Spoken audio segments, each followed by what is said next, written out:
Hello बच्चों, कैसे हो आप सभी। उम्मीद करते हैं कि आप सब अच्छे होंगे। बच्चों, आज हम सुनेंगे नीली आंखों वाली परी की कहानी।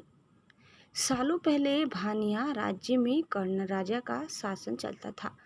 राजा का दिल बहुत साफ था। वह हर त्योहार के दिन लोगों को दान देते थे। इस साल भी एक त्योहार के अवसर पर राजमहल में दान लेने वालों की भीड़ लग गई। राजा ने सबको भर भर कर दान दिया। अंत में कमर को झुकाते हुए एक महिला राजा के पास दान लेने के लिए पहुंची, लेकिन तब तक राजा के पास दान देने के लिए कुछ भी नहीं बचा। राजा ने तुरंत अपने गले से हीरे का हार निकालकर उस महिला को दे दिया। वह महिला राजा के सिर पर हाथ फेरते हुए आशीर्वाद देकर चली गई। अगले दिन राजा अपने बगीचे में बैठकर सोच रहे थे कि मेरे जीवन में एक पुत्र की कमी है।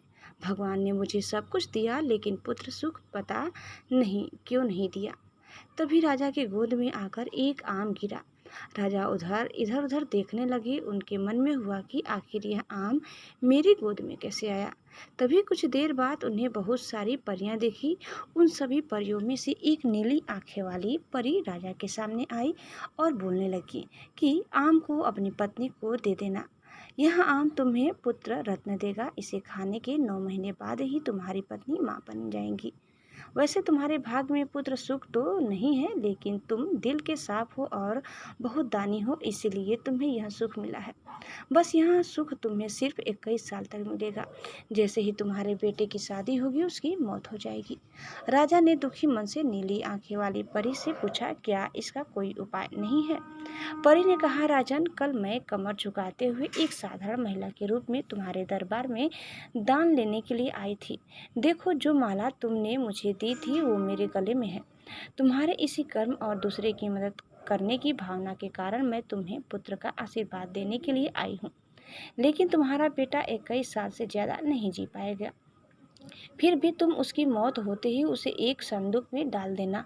उसके बाद संदूक में 4 दही के घड़े रखना और बीच जंगल में लाकर छोड़ देना। इतना कहकर नीली आंखें वाली परी वहां से ओझल हो गई। राजा ने महल जाकर सारी बात अपनी पत्नी मैत्री को बता दी और उसे आम खाने के लिए दिया। राजा की पत्नी ने आम खाने के ठीक 9 महीने के बाद एक पुत्र को जन्म दिया। बेटा होने की खुशी में राजा ने बहुत बड़ा जश्न रखा। जश्न के बाद बेटे का नाम देव रखा। होते होते राजकुमार देव की उम्र 21 साल की हो गई। उसके विवाह के लिए प्रस्ताव आने लगे। राजा ने एक बुद्धिमान लड़की वत्सला से अपने बेटे की शादी करा दी। शादी के कुछ ही दिनों के बाद नीली आंखें वाली परी की बात सच हो गई और राजा का बेटा देव मर गया। राजा की रानी नीली आंखें वाली परी की बात भूल गए थे। जब देव के अंतिम संस्कार के लिए राजा लोगों के साथ शमशान की ओर बढ़ने लगे तो राजा को परी की बात याद आ गई।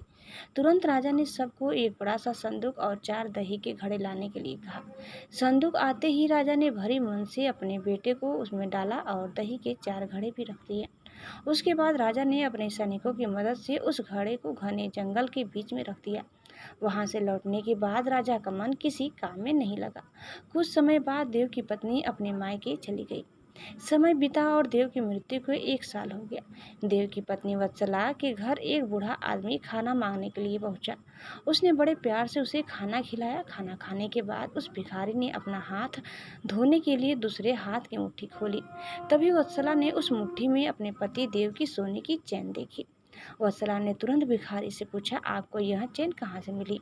यह मेरे पति की है, जिन्हें संदूक में बंद करके जंगल के बीच में रखा गया था। भिखारी ने डरते हुए कहा, हाँ, मैंने यह चैन उसी संदूक से निकाली है। वत्सला ने कहा, आप डरिए मत, मैं सिर्फ उस जंगल तक जाना चाहती हूँ जहाँ मेरे पति का संदूक रखा है। भिखारी ने कहा, वह भयानक जंगल है, मैं आपको वहाँ तक नहीं लेकर जा पाऊंगा। हाँ, आप चाहो तो मैं आपको उस संदूक से थोड़ी दूर ले जाकर छोड़ सकता हूँ। वत्सला तेजी से भिखारी के साथ जंगल तक पहुंची। घने जंगल से पहले ही भिखारी वहां से चला गया। फिर वत्सला अकेले अपने पति के संदूक को ढूंढने के लिए निकल पड़ी। वहां जाकर उसने अजीब सी चीजें देखी। उस संदूक के पास बहुत सारी परियां थी। वत्सला पेड़ के पीछे छुपकर उन्हें देखने लगी।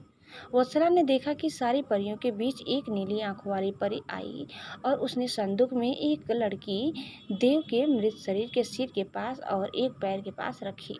तभी देव संदूक से बाहर निकल आया। परियों ने देव को मिठाई खिलाई और दोबारा संदूक के अंदर डालकर लकड़ियों की स्थिति बदल दी। रोज रात को नीली आंखों वाली परी इसी तरह से देव को संदूक से बाहर निकालती और फिर उसी में भेज देती थी। वत्सला डरते हुए उसी जंगल में फल खाकर 3 से 4 दिन तक यह सब देखती रही। एक दिन वत्सला ने भी संदूक खोलकर नीली आंखों वाली परी की तरह ही लकड़ी की स्थिति को बदला। तभी देव संदूक से बाहर निकल आया। देव ने जैसे ही अपनी पत्नी को देखा वह हैरान हो गया। देव कुछ बोल ही रहा था कि अचानक वत्सला बोल पड़ी, मैं आपको इस जंगल में इस स्थिति में रहने नहीं दूंगी, आपको मेरे साथ चलना होगा।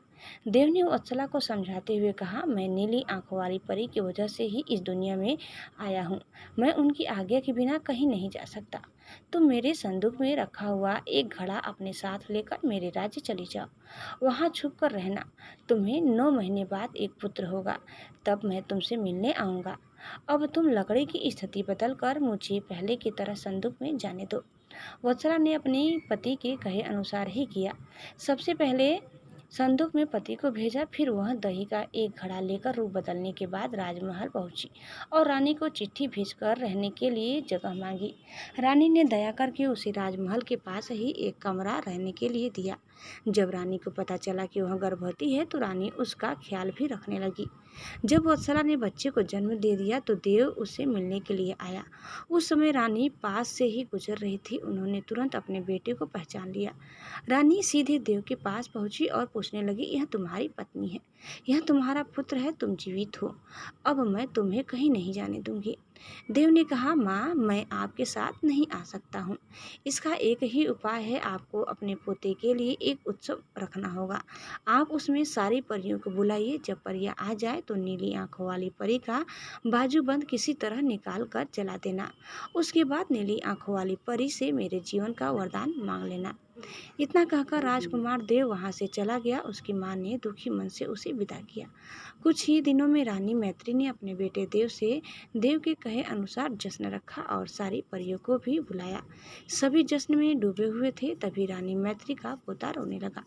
रोते बच्चे को देखकर नीली आंखें वाली परी ने उसे अपनी गोद में उठा लिया।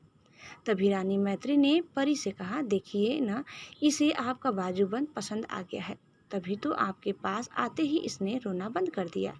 क्या आप कुछ देर के लिए अपना बाजूबंद इसे खेलने के लिए दे देंगी? परी ने तुरंत अपना बाजूबंद उस बच्चे को दे दिया। रानी मैत्री को इसी मौके का इंतजार था। उसने सबकी नजरें बचाते हुए उस बाजूबंद को आग में जला दिया। नीली आंखें वाली परी ने अपने जलते बाजूबंद को देखकर रानी मैत्री ने पूछा, आपने यह क्या किया? अब हम आपके बेटे देव को अपने पास उस जंगल में नहीं रख पाएंगे। यह सुनते ही रानी मैत्री ने रोते हुए परी से प्रार्थना की। उन्होंने कहा, आपकी कृपा से मुझे बेटा हुआ था, अब आपको ही कृपा करके मेरा बेटा लौटाना होगा। मैं आपसे अपने बेटे देव की भीख मांगती हूँ। नीली आंखों वाली परी को माँ का प्यार देखकर दया आ गई और उन्हें आशीर्वाद दे दिया। परी के आशीर्वाद से राजकुमार देव संदूक से निकलकर घर लौट आया। राजकुमार अपने परिवार के साथ खुशी खुशी रहने लगा। बच्चों, कहानी से सीख, विनम्रता से सबका दिल जीता जा सकता है और सब्र व सही रणनीति से इंसान मुश्किल काम को भी पूरा कर लेता है। बच्चों, कहानी समाप्त हुआ। उम्मीद करते हैं कि ज़रूर पसंद आई होगी। कैसी लगी कमेंट करके बताइए। चैनल में नए हैं तो प्लीज़ लाइक शेयर सब्सक्राइब करना न भूलें। धन्यवाद।